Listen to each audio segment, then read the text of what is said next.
Hare Krishna. His Holiness Gopal Krishna Maharaj and dear devotees, please accept my humble obeisances. All glories to Srila Prabhupada. I'm speaking from faraway Perth in Australia, and I wrote something yesterday, and I'm going to be reading it now. I wasn't able to attend the Samadhi ceremony, but I was thinking and writing during most of the time of the ceremony. And here was my offering to the devotees and to Maharaj.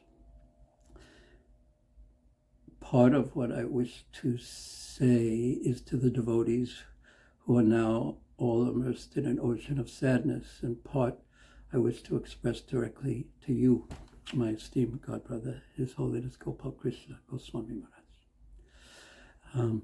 What can I say in words to express the loss of someone who you've known for over 55 years? It's as if a part of one's own body has suddenly vanished.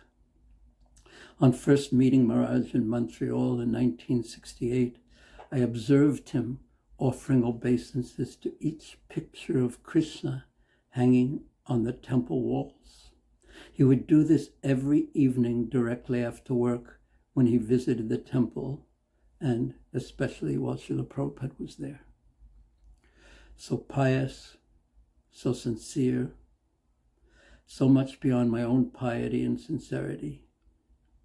And years later, I would remind Maharaj about this, and he would remark, "You still remember that?"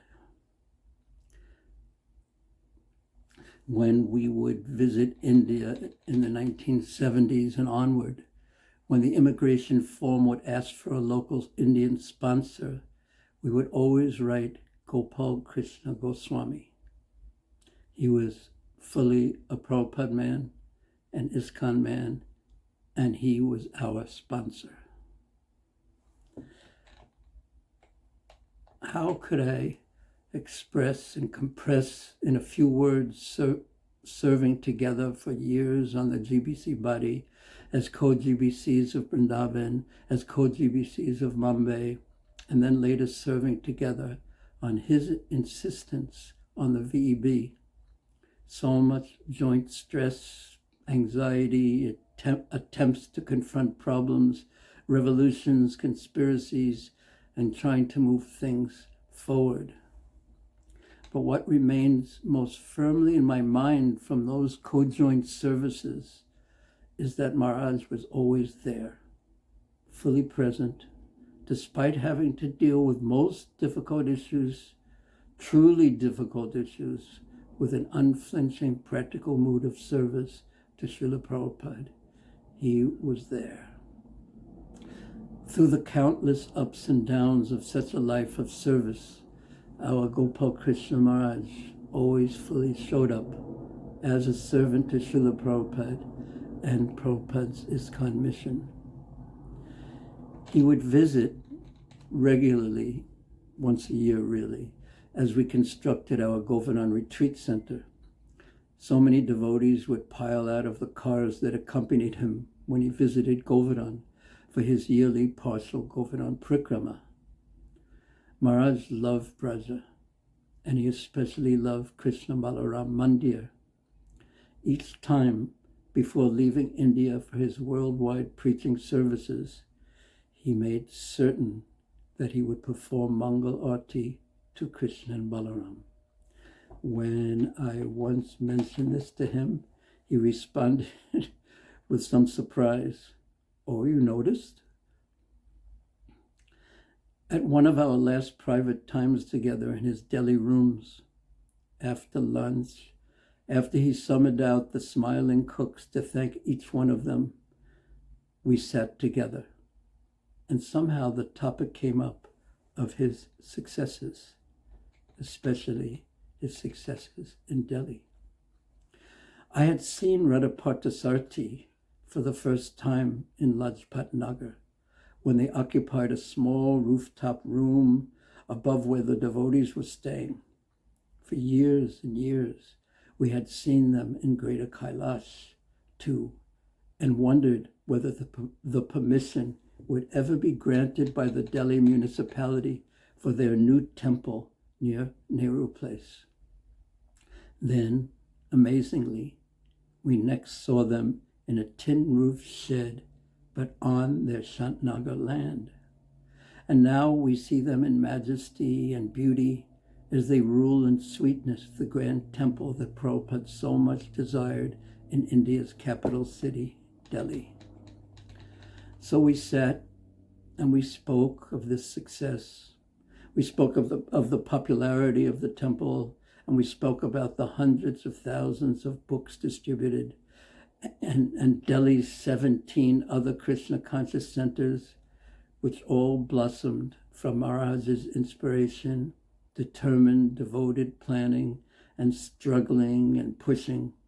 It all came from his bhakti. When we spoke of this, Maharaj began to weep. He then softly said, "I get very emotional when I think of how merciful Prabhupada has been to me." I think his servant was recording this, and I suggested maybe now wasn't the right time to record. But yes, Maharaj, Srila Prabhupada was and is merciful to you. And you clearly were and are deserving of his mercy. You lived and left this world loyally as his servant, as per your desire, struggling to serve Srila Prabhupada as he struggled to serve his spiritual master until the very end, to the very last breath.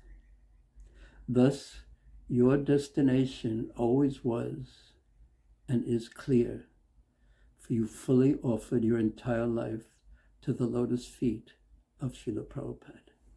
As confirmed in the Adi Purana, O Partha, those who behave as my direct devotees, I do not consider my devotees. But those who are devoted to my devotees, however, I consider most devoted to me. This is quoted in Laghu Bhagavatamrita, second part, 6th verse.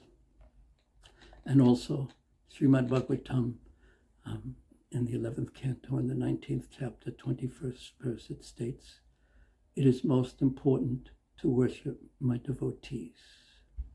On this text, Srila Baladev Vidyabhushan comments that this statement means that the worship of the Lord's devotees is superior even to the worship of the Lord himself. Well done. His Holiness Gopal Krishna Goswami Maharaj Ki Jai. Offered at your feet from your servant, your godbrother, and your friend, Bhurijan Das.